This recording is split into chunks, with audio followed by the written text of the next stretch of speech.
ایک تحریک چل رہی ہے وہ اسرائیل اور امریکہ کی مصنوعات کا بائیکاٹ کرنے، یہ بھی کچھ غیرت مند مسلمان ایسی تحریک چلا رہے ہیں اور سنا ہے کہ اس کا کچھ اثر بھی ہو رہا ہے۔ اس میں ایک بات مجھ سے بار بار پوچھی جاتی ہے، وہ یہ ہے کہ یہاں پر جو فرینچائز ہیں جیسے میک ڈونلڈ ہے یا کے ایف سی ہے یا اس قسم کے جو کمپنیاں ہیں جن کے کھانے جن کی غذائیں وغیرہ بکتی ہیں، اس کے جو مالک ہیں وہ مسلمان ہیں، پاکستانی ہیں۔ البتہ چونکہ فرنچائز کا انہوں نے معاہدہ کر رکھا ہے، لہذا 5% یا 10% آمدنی کا حصہ وہ ان کمپنیوں کو جاتا ہے۔ تو اگر ان کا بائیکاٹ کیا جائے گا تو خود ان مسلمانوں کو نقصان پہنچے گا جو کہ فرنچائز لیے بیٹھے ہیں۔ تو میں اس کے جواب میں ایک بات عرض کرتا ہوں، وہ یہ کہ یہ مسئلہ فتوے کا نہیں ہے، یہ ایمانی غیرت کا مسئلہ ہے، غیرت ایمانی کا مسئلہ ہے۔ کسی مسلمان، کسی غیرت مند مسلمان کو یہ گوارا نہیں ہونا چاہیے کہ اس کی آمدنی کا 1 پیسہ بھی کسی ایسے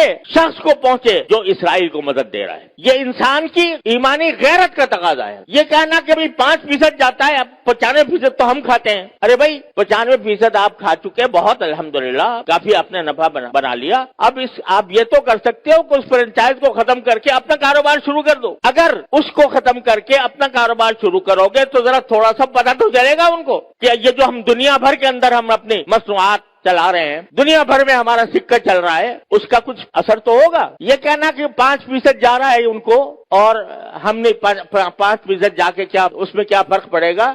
آپ ذرا یہ سوچو کہ اگر کوئی میری آمدنی کا 50% نہیں 1% کسی ایسے شخص کو پہنچ رہا ہو جو میرے باپ کے قتل کی سازش کر رہا ہے، گوارا کرو گے کہ میری آمدنی کا 1% ایسے شخص کو دیا جا رہا ہے جو میرے باپ کے قتل کی سازش کر رہا ہے یا میرے قتل کی سازش کر رہا ہے؟ تو یہاں اس کو 1% اور 2% اور 5% سے ناپو گے۔ لوگ فتوے کی بات کرتے ہیں، یہ فتوے کا مسئلہ نہیں ہے، یہ ایک غیرت ایمانی کا مسئلہ ہے، اور اس غیرت ایمانی کے تحت یہ میں سمجھتا ہوں کہ کسی غیرت مند مسلمان کو اس کا اقدام نہیں کرنا چاہیے۔ لہذا یہ بھی اس کوشش کا ایک حصہ ہے۔ اور اس وقت یوں سمجھو کہ میں تو یہ سمجھتا ہوں کہ ایک لحاظ سے پوری امت مسلمہ حالت جنگ میں ہے، پوری امت مسلمہ حالت جنگ میں ہے، کیونکہ یہ حملہ صرف فلسطینیوں پر نہیں ہو رہا، معال کار اس کا اثر پورے عالم اسلام پر پڑنے والا ہے، لہذا حالت جنگ میں ہے۔ جب اس حالت جنگ میں ہے تو جو لوگ کہ عالم اسلام کے خلاف یہ سازش کر رہے ہیں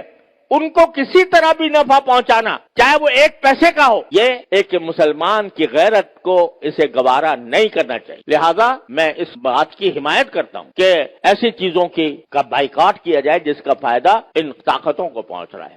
تو اپنی سی کوشش کرو، اللہ تعالیٰ سے دعا جاری رکھو، کوئی وقت خالی نہ جائے جس میں اللہ تعالیٰ سے نہ مانگا جا رہا ہو، اور پھر اللہ کے فیصلے پر راضی رہو۔ پھر جو اللہ کا فیصلہ ہے وہی برحق ہے، وہ ہماری خواہش کے مطابق ہو تو برحق ہے، ہماری خواہش کے خلاف ہو تو برحق ہے۔ تو بس یہ ہے پریشانی کا علاج۔ اللہ تبارک و تعالیٰ اپنے فضل و کرم سے ہم سب کو اس پر عمل کی توفیق عطا فرمائے۔ وآخر دعوانا الحمدللہ رب العالمین۔